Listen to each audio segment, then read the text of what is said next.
Good morning to all my friends and Democrats abroad all over the world. What a pleasure and honor it is to be with you guys. I tell everybody that the best Democratic state party in America is actually Democrats abroad. I know that because I've lived in several states in addition to my native Maryland.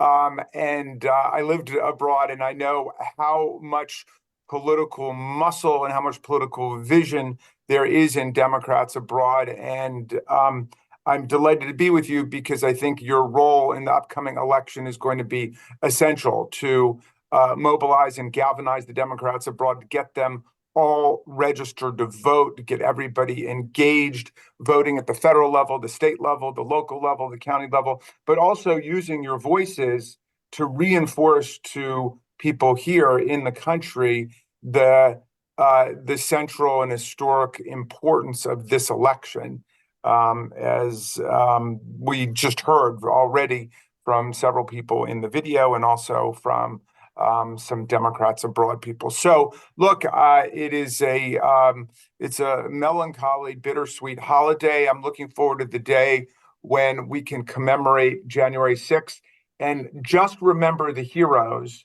Sergeant Cannell and Officer Dunn and Michael Fanone and Danny Hodges and Nancy Pelosi and Liz Cheney and the Hakeem Jeffries and the people who insisted that we go back in and we vote, that we complete the process, that we not back down.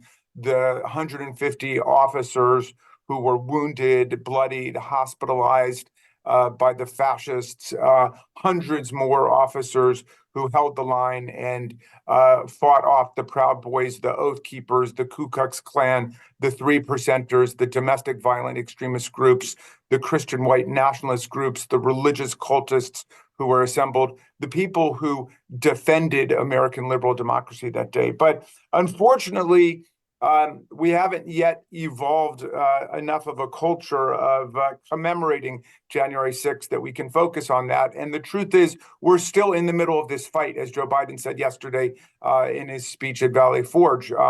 January 6th is today, literally, but it's also today metaphorically, because Donald Trump is running around the country saying he's going to pardon more than 900 insurrectionists who were convicted of seditious conspiracy, which means conspiracy to overthrow or put down the government in the United States, people who assaulted federal officers and were prosecuted and jailed for it, people who destroyed federal property, people who conspired and did interfere with a federal proceeding. Trump is saying he's going to go out and pardon them, just like he pardoned Michael Flynn, just like he pardoned Dinesh D'Souza, just like he pardoned Roger Stone, just like he pardoned Steve Bannon. The inner core of his 2024 campaign is pardon political criminals. And now he is promising to pardon a class of political shock troops who've already demonstrated their propensity and their willingness to engage in violence for Donald Trump and for whatever he says. Look, the political scientists tell us that the central characteristics of an authoritarian or fascist political party are these. One, a charismatic leader whose political will is elevated over the rule of law, the Constitution, the will of the people. It is the will of the dictator that means everything. Two, a refusal to accept the results of democratic elections that don't go their way. And three, a refusal to renounce or an eagerness to embrace political violence as an instrument for obtaining and maintaining political power. So Joe Biden got in trouble a couple of years ago when he talked about the Republican Party as a semi-fascist political party. Hey, if the shoe semi-fits, you semi-wear it, okay? Because I take no glee in saying that. I've got the bust of one president on my desk in the Rayburn House Office building, and it's Abraham Lincoln. And I inherited it from my grandfather, who was in politics, and he loved Lincoln, and I love Lincoln. Lincoln created the Republican Party as a third political party, a new political party to replace the Whigs, It was pro-freedom. It was anti-slavery. It was pro-union. It was pro-immigration. It was anti-know-nothing. It was pro-science. It was a pro-reason party. And they've taken Abraham Lincoln's beautiful party and they have reduced it to a cult of authoritarian personality that does whatever Donald Trump tells them to do. That's the reality of where we are in 2024, and that's the reality of the election that we're in. But it's important also for people to understand that another critical ingredient to political fascism is corruption. And we released a report this week. I hope you checked it out. I've basically been working on it, at least in my head, for the last 7 years. But we've been working to collect the information for 7 years as Donald Trump and the Republicans have done everything in their power to suppress and conceal and obstruct the investigation. It was begun by my beloved late colleague, Elijah Cummings, who then occupied the position I've got as the ranking Democrat on the House Oversight Committee. But we released a report called White House for Sale, how princes, prime ministers, and premiers paid off President Trump. We were able to document $7.8 million in unconstitutional, unlawful foreign government emoluments that were collected by Donald Trump as president. This amount might seem small to you, and it is small because it just scratches the surface of the money that was coming in. We only had access to 4 businesses, Trump Tower, Fifth Avenue, Trump Tower, UN Plaza, Trump International Hotel, Vegas, and Trump International Hotel in Washington, D.C., which I call the Washington emolument, because that was where all of the bribes were dropped off by the diplomats and the foreign government lobbyists that were coming to have their way with the American people by paying off Donald Trump. That's 4 businesses out of more than 500 businesses. We were only able to get from Mazars 2 years worth of accounting information before Chairman Comer of the Oversight Committee shut down the discovery process, telling Mazars that they didn't have to comply any further. And we only got information from 20 countries of 195 countries on Earth. But even with that limited window, we are able to glimpse the vast field of corruption and lawlessness that Trump brought to the White House. He said his campaign was going to be the greatest infomercial of all time. And he converted, when he got elected in 2016, the White House into an instrument for his private self-enrichment and money-making. He refused to divest himself of any of his businesses. He said he was just going to put day-to-day management in the hands of his sons, but he would continue, obviously, to own the businesses, to profit from them and keep his hand in it. And we know that he was directly involved in all of these schemes to rake in money from China, Saudi Arabia, United Arab Emirates, Egypt, Indonesia, India. You just go right down the line. So check out our report about Donald Trump's what is really motivating him and why he is desperate to the point of violence, of staying in office. This is a business model for an otherwise failed, multiply bankrupt businessman. And he wants to keep the grift going, just like Vladimir Putin in Russia, just like Orban in Hungary, just like Marcos in the Philippines, El-Sisi in Egypt, Bolsonaro in Brazil. This is the class of dictators and autocrats we're up against. So I had a chance to talk to President Biden for 15 minutes yesterday morning before his speech. I was thrilled about the speech. I hope that you guys are too. He framed the issue exactly the way we need to understand it. Because the issues confronting us are profound. The Democrats have been doing a fantastic job on the economy. You know, I sat there for 4 years under Trump. We had infrastructure week, we had infrastructure month, we had infrastructure press conference. We just never had an infrastructure bill. But Joe Biden got it, and we had it in the second week. We passed it in the second month of his administration, a $1.2 trillion investment. $1 trillion investment in the roads, the highways, the bridges, the ports, the airports, broadband in the rural areas, rapid internet for everybody, and so on. We passed the Inflation Reduction Act. Inflation is now the lowest anywhere in the Western world. Here in the U.S., dramatically lowered prescription drug prices. I had constituents who are paying more than $1,000 a month for their insulin shots as diabetics. Now it's limited to $35 a month because the Democrats did that. And we didn't get a single Republican vote along the way. The Chips and Science Act, the climate action provisions of the Inflation Reduction Act, the greatest investment in climate action in world history. So the Democrats have done all that. We've got not just a defense of political democracy theme, but making democracy work for the people reality that we're able to campaign on all over the country and with your guys' help all over the world. And so it is the Democrats versus the autocrats in Moscow, the kleptocrats in Mar-a-Lago, the theocrats like Michael Johnson, the plutocrats who actually run the Republican Party and control the Supreme Court, Clarence Thomas and Sam Alito and Mrs. Waterford, whatever her name is. These people have been put in by corporate plutocrats.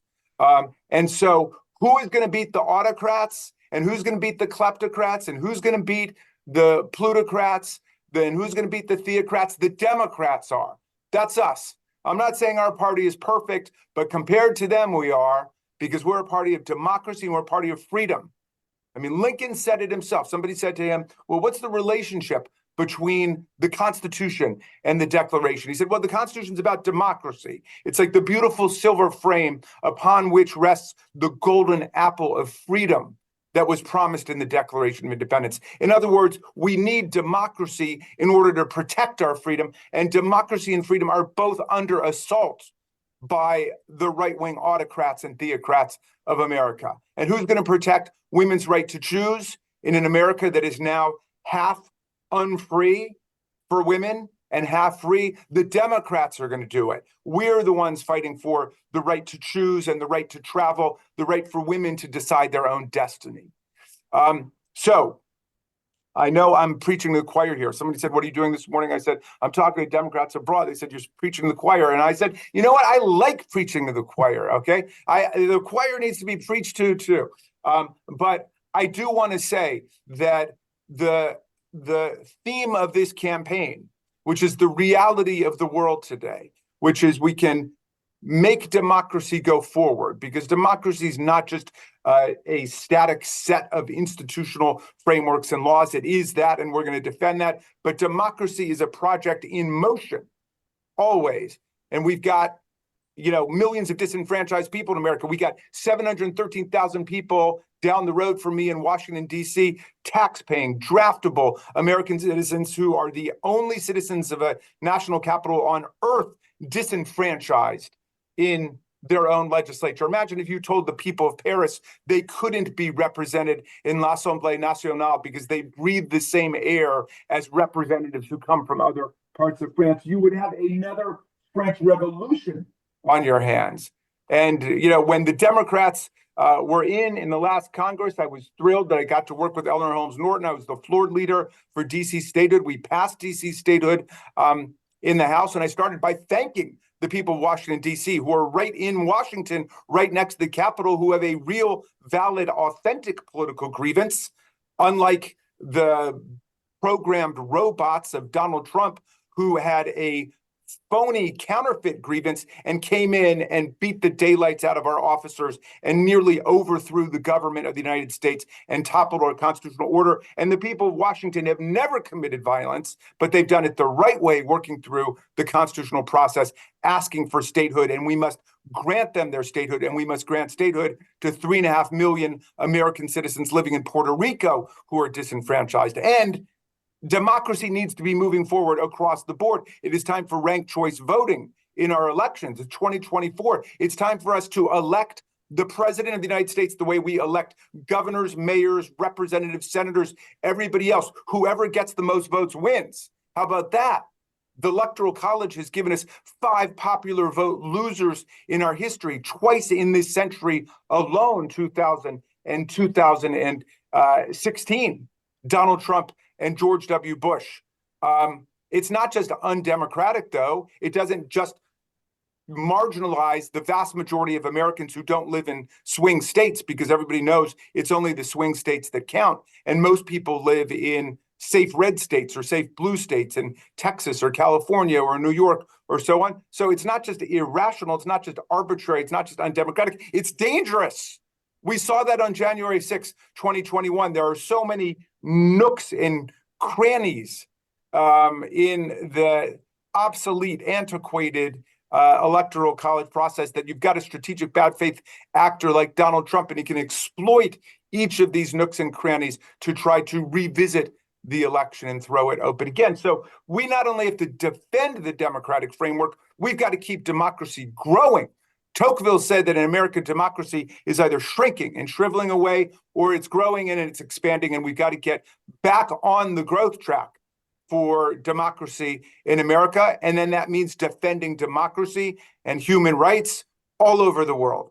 The autocrats aren't going to do it, and the kleptocrats aren't going to do it, and the theocrats aren't going to do it, and the plutocrats, but the Democrats are going to do it. That's us. So I don't mean to put too much pressure on you guys, but we need you fighting wherever you are all over the world and explaining the fundamental importance of us getting this election right. I'm going to leave you with the words of two of my great favorite Democratic patriots who fought for progress in America. And one was Frederick Douglass, who was born about 45 minutes away from where I sit at the Wye River Plantation into slavery, who escaped from slavery to become our great freedom fighter and abolitionist before the Civil War and through the Civil War and into the Reconstruction. And Douglass said, if there's no struggle, there's no progress. And the struggle may be moral, it may be physical, it may be moral and physical, but there must be struggle. Power concedes nothing without a demand. It never has and it never will.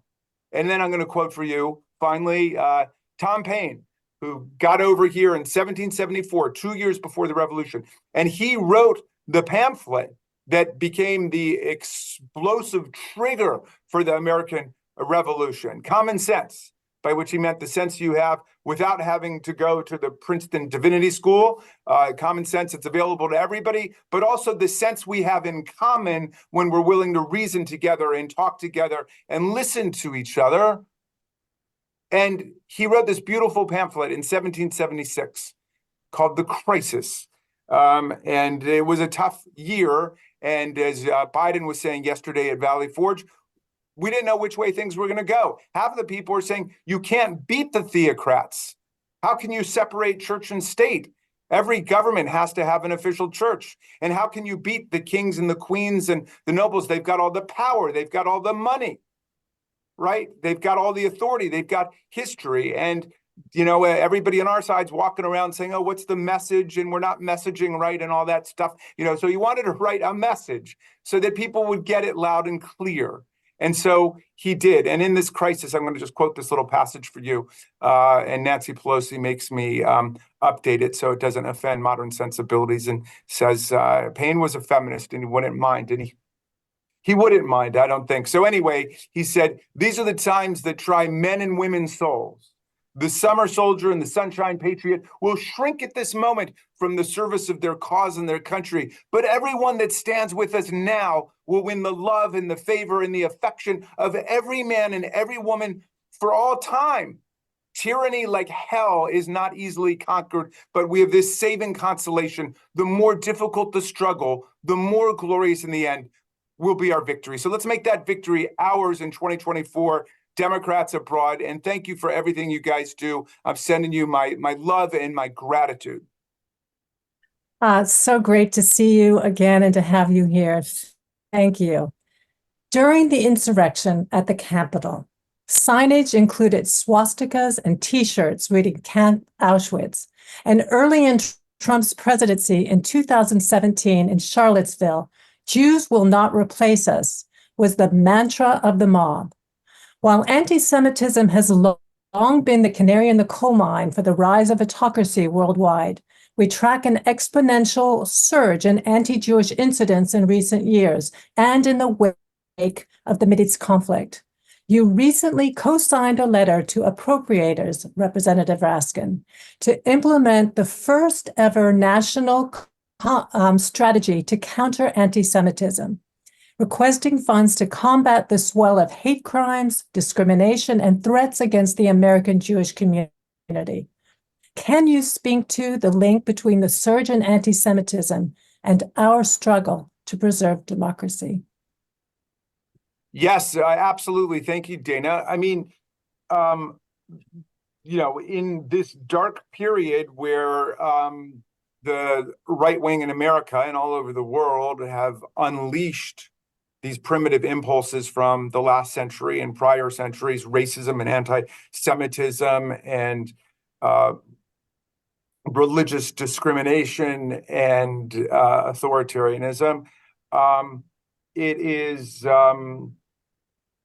it's no surprise that we're dealing with, this appalling resurgence of open anti-Semitic feeling. I mean, something that most of us in America never experienced in our lifetimes, to see this going on. And of course, it began before Donald Trump took office. They ran TV ads. If you go back and look at the final television ad run by Donald Trump for president, it had shadowy, scary pictures put up of Janet Yellen, Lloyd Blankfein, and George Soros. And it said, "These globalists do not have your interests at heart. They are trying to make money for themselves, and they are opposed to the interests of the American majority." So they were pandering to anti-Semitism during the campaign in 2016. And then, of course, everybody remembers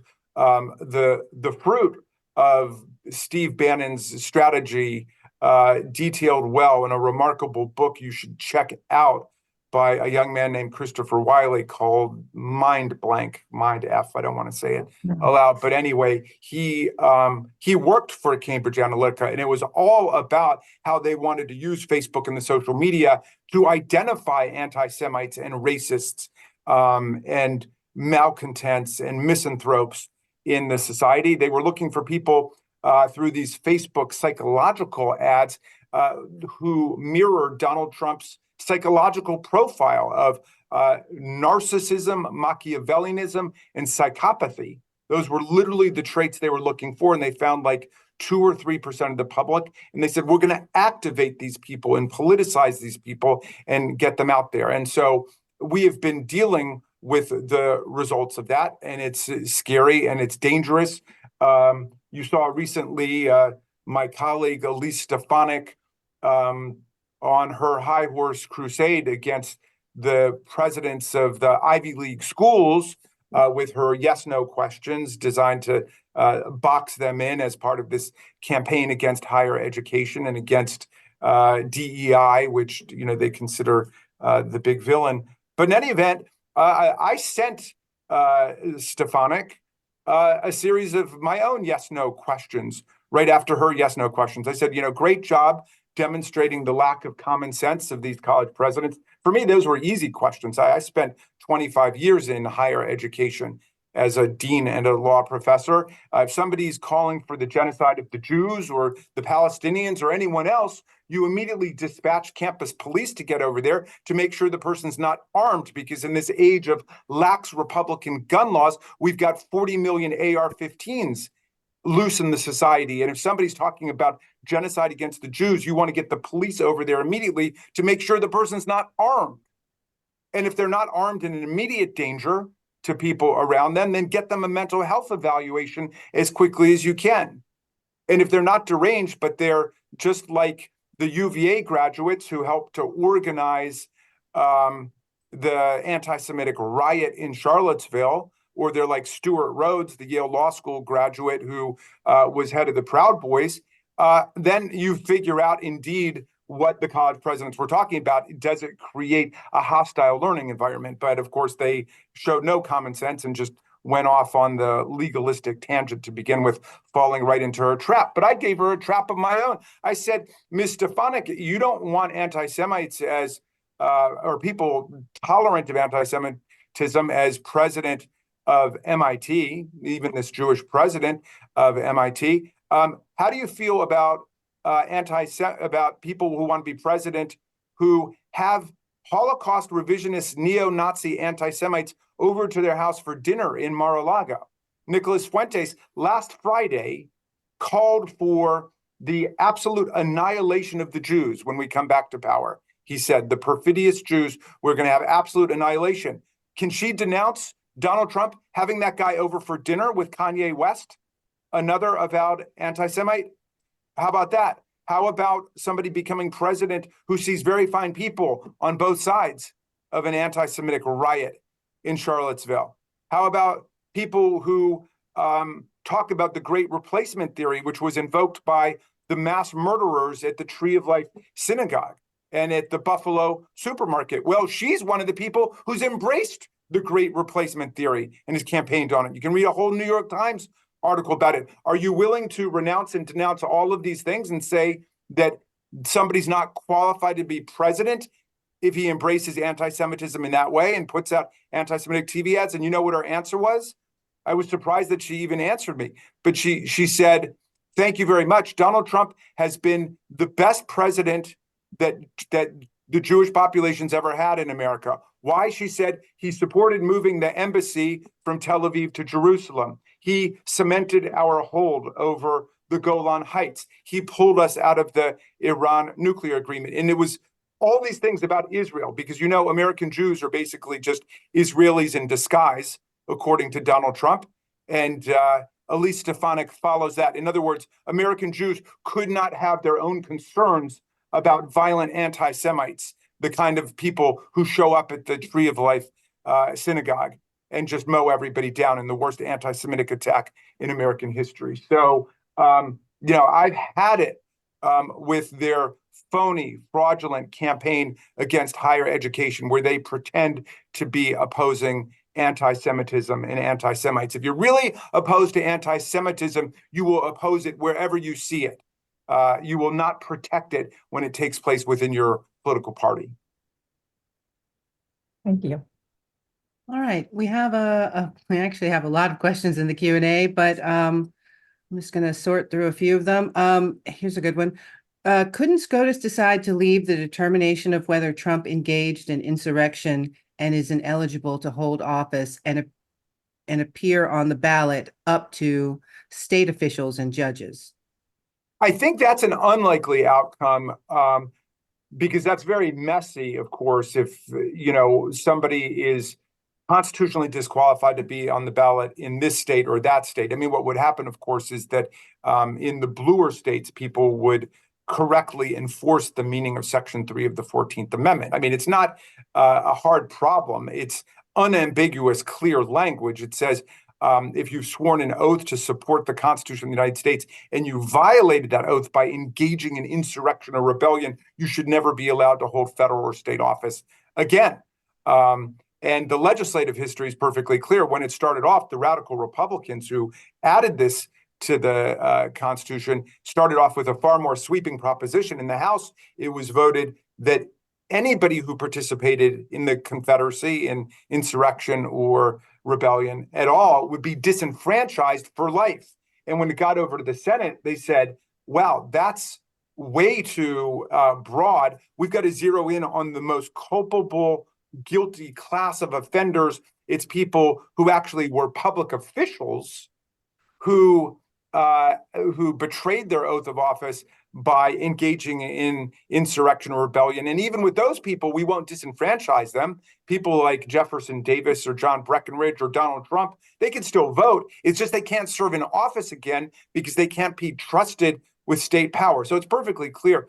But I think that it's unlikely that the court would say, well, we'll let each state decide for itself. I think if they do the right thing, they'll say he is disqualified. You know that more than 100 million Americans are disqualified for running for president, right? 75 million people are disqualified because they don't meet the age requirement. They're under 35. My wonderful colleague I serve with on the Oversight Committee, Maxwell Frost, he's under 35. He can't run. AOC can't run. She's not 35.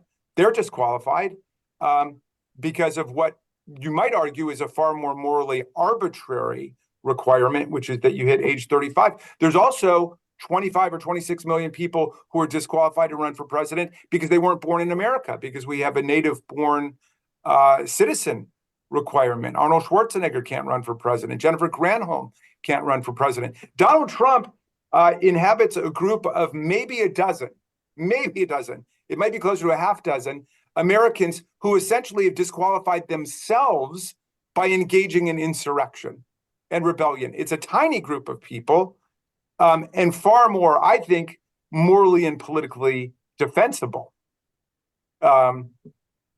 because you've put yourself into that category by trying to overthrow democracy. And they say it's undemocratic. It's undemocratic to say that somebody tries to overthrow the results of a presidential election, that they can't get back into public office. I mean, give me a break. Abraham Lincoln, again, said it best. He said, insurrection, said at the beginning of the Civil War, he said, insurrection is an offense against the organizing principle of democratic government, which is that people get to choose their own elected officials. So I think that we're likely either, if they do the right thing, they'll say he's disqualified. If they do the wrong thing, they're far more likely to say it's really up to Congress to decide, and Congress has to act, knowing that the Republicans who control the House of Representatives right now, by the way, by only 2 votes, would never do anything to actually enforce the meaning of the 14th Amendment. Do you have time to take one more question? Sure. Okay. This question is from Marion. There are still many persons in Congress who were involved in some way with the events that transpired leading up to and including January 6th. Do you have any hope that they will ever be prosecuted? I'm sorry, wait, who was involved? The people in Congress that were involved. Members. Yes.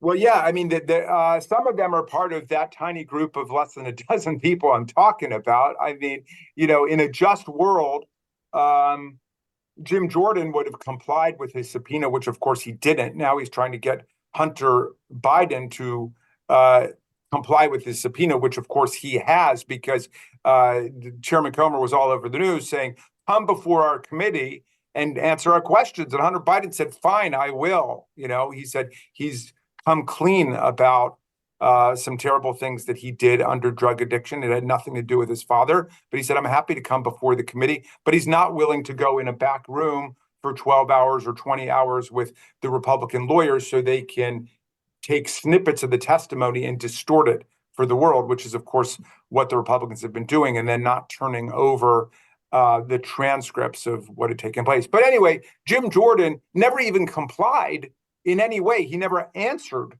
his subpoena when we subpoenaed him to come and talk about what he knew. And he was clearly integrally involved in what took place. And there were some other ones too. Yeah, it's gonna be tough. But, I believe things will be known in history. Yes. All right. Thank you. Do you have time for another one? Yes. Yes, this is my last one. Your last one. Okay. Yes. If Trump wins the national election, what do we do to resist lawfully?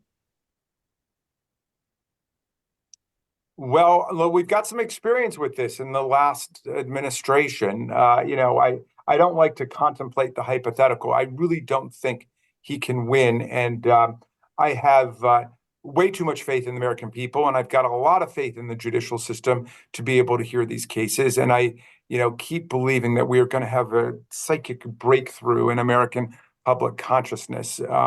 But if it were to happen, we would have to defend every institution that we've got. We'd have to defend the Democratic Party. We'd have to defend the courts. We'd have to defend the newspapers. We'd have to defend our local city councils. We would have to defend the immigrants, as we did last time. We would have to go back under, and everybody's going to have to watch The Handmaid's Tale to see what it's like. And I know some of you live in societies right now where you would have some other ideas about what you do to resist the dictators and the oppressors. So anyway, thank you for having me, Democrats abroad.